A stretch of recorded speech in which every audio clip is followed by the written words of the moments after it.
We're going to start the next book, The Case of the Library Monster by Dori Butler. Okay. And let me just see. I think the publisher is, let me see, publisher, Albert Whitman and Company. Thank you, them. Okay, the first chapter is called, What Is That?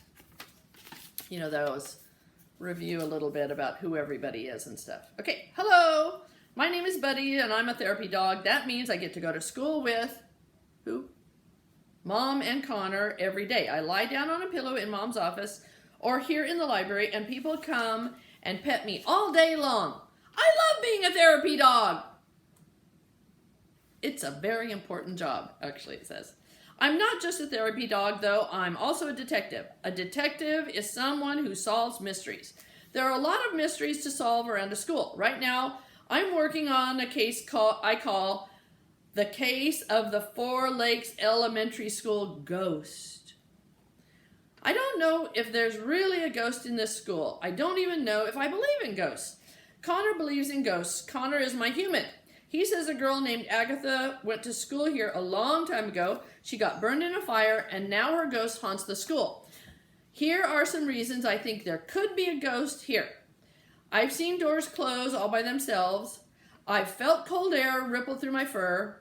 And just 112 days ago, or maybe yesterday, I heard strange noises under the floor in the library, like a ghost was trying to get out. But all of that could have been caused by the wind, my imagination, or my imagination. I've never seen or smelled a ghost before. Some of Connor's friends say they've seen Agatha, but they weren't telling the truth when they said it. A dog always knows when a human is telling the truth or when a human is lying. Cat with no name says he's seen Agatha too. Unfortunately, there's no way to know if a cat is telling the truth. But my friend Jazzy also says she's seen a ghost. Jazzy is a dog. Dogs don't lie. If Jazzy says she saw a ghost, then she probably saw a ghost. Except, I'm still not sure I believe in ghosts. Mrs. Christie? A small voice cuts through my thoughts. I don't think Buddy is listening. The voice belongs to a girl who smells like orange juice, toast, peanut butter, and dog. I think Mrs. Warner said the girl's name is Gemma. Mrs. Warner is the alpha human in the library. So she's probably the what? The librarian, huh? Like me. Mrs. Christie is next in command. So she has a helper. Isn't that nice? He's listening, Mrs. Christie says. Just because he's not sitting up doesn't mean he's not listening. Mrs. Christie's right. But so is Gemma. I wasn't listening. I was thinking about ghosts. I'm supposed to listen when kids come to the library to read to me. It's another one of my jobs at the school. Mom and Mrs. Warner and Mrs. Christie all say it's good for kids to read to dogs, especially if those kids aren't good readers. It's good practice, right? They say kids who read to dogs feel more relaxed when they read, enjoy reading more, become better readers, are more willing to read out loud in class, and start doing better in other subjects too. I feel good about myself when I hear humans say that, but there's something Mom, Mrs. Warner, and Mrs. Christie don't know about me. I don't know how to read. When kids read to me, I don't know if they're getting all the words right, so I just listen and look at the pictures. Sometimes the pictures tell me if the words are right. Gemma reads, empty yellow buses cross the town. I think those are yellow buses in that picture. Some colors are hard for me to see. The buses look empty unless there are ghosts inside them. And the buses look like they're crossing the town. I think Gemma read those words right. You're so smart, I tell Gemma, licking her cheek. Peanut butter. I love peanut butter! It's my favorite food, yeah. Gemma giggles. Don't lick me. She wipes her cheek with her arm, and then she points to the book in her lap. Just listen to the story. Okay. I rest my chin on her knee. I like this book. It's all about school buses and what interesting lives they have driving around the town.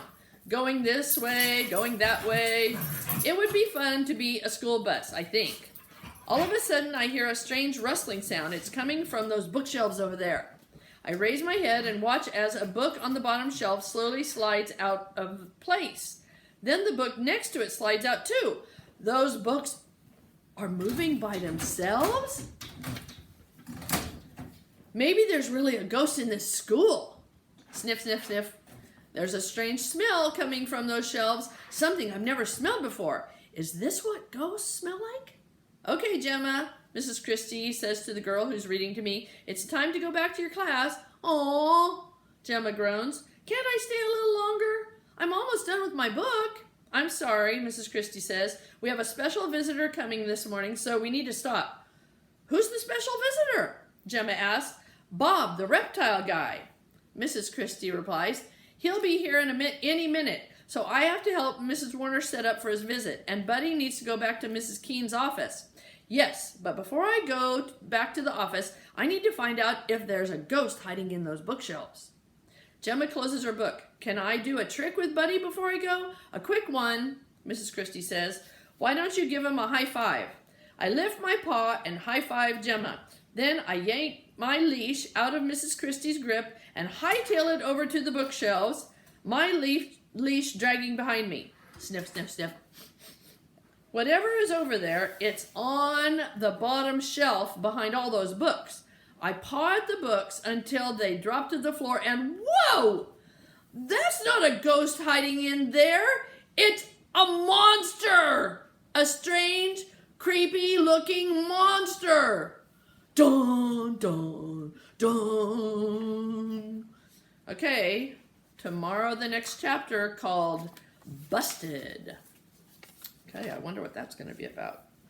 Okay, see you tomorrow.